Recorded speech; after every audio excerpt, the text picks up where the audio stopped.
Hey guys, welcome back to our little mountain life. Today is actually the first day above freezing in, I think, 2 weeks.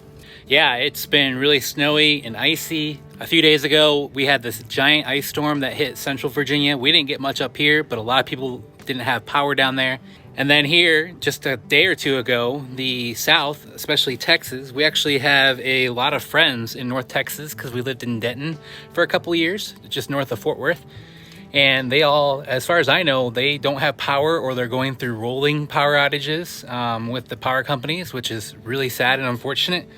A lot of people dealing with frozen water lines and no power. It's horrible. So our heart definitely goes out to everybody out there in the South and the Midwest dealing with all this. I hope everybody gets their power back and their water running again soon. That storm is heading our way, so we still have plenty of snow on the ground. We're filming this on a Tuesday, and tomorrow night, Wednesday night, we're supposed to get that next round of storms hitting us. Right now, most models are predicting that we're gonna get about 6 inches of snow up here. And again, Virginia is under a huge threat of ice. They're saying some areas could see as much as 1 inch of ice. And under tarp number 1 is our whole house backup generator.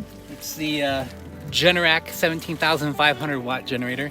It hasn't been used that much by us. We have about 22 hours on this thing in about 2 years time. But we do have it so you can hook it up to the house, and it directly ties into our circuit panels. I prepared this generator for power outages. When this initial storm hit us like a week and a half ago, we never lost power. I couldn't believe it, but I thought for sure we'd lose power. I even went and got extra gas. So we've got about 25 gallons of gas on standby. And then we've got this 16-gallon tank filled up and ready to go. So if we lose power on this next storm, we'll be ready.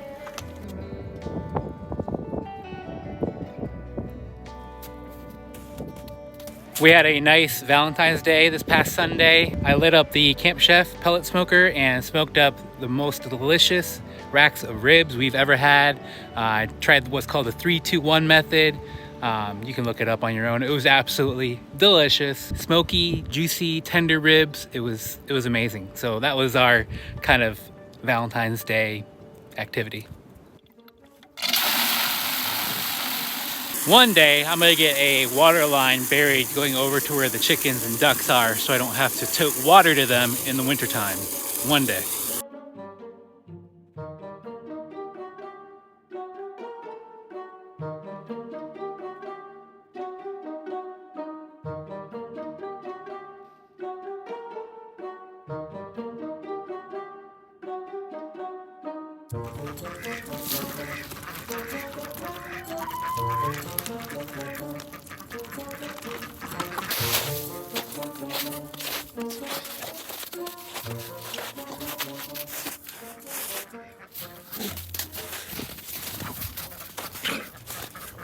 Another exciting thing that happened this week in the snow and the ice, we had a propane truck come up the mountain.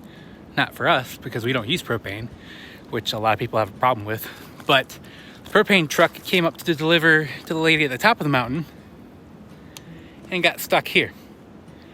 That truck was there for 26 hours. He could not move. I don't know why they thought it was a good idea to drive up 2,000 feet above sea level in a snow and ice storm to deliver propane, but they tried it and they failed miserably.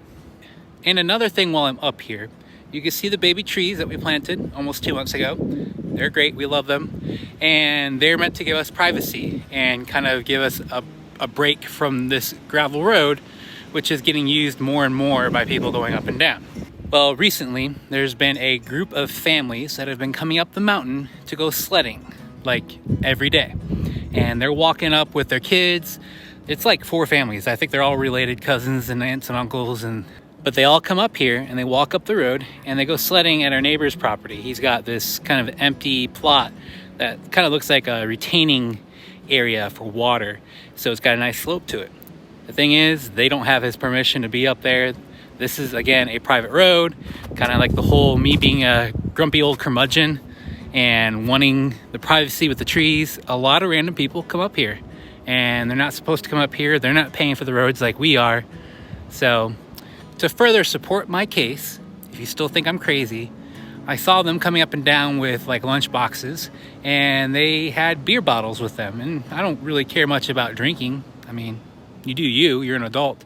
But their beer bottles, they fell out of their little lunch cooler right here, and they slid down our yard and fell right behind our house. So there was 2 empty Corona bottles just sitting down there because people that shouldn't be up here are now littering when they're trespassing.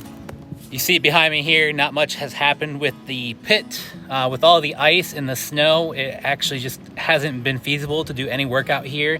I actually tried to do some work on taking away the cinder blocks last week, and I slipped and fell in the ice and really jacked up my arm pretty bad, bruised my forearm as I fell on top of the concrete blocks. So that was not ideal.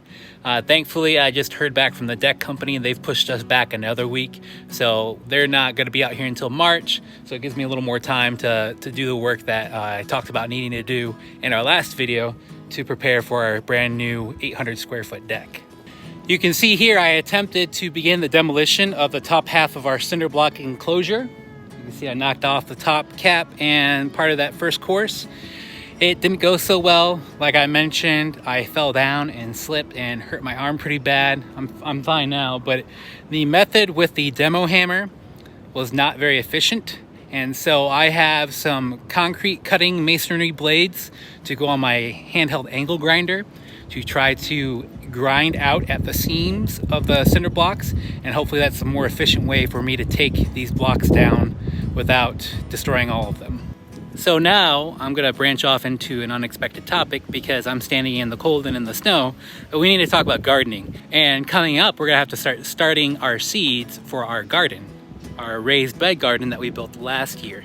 These garden beds were amazing for us last year. We grew a lot of food. We're gonna max out our food production again this coming spring.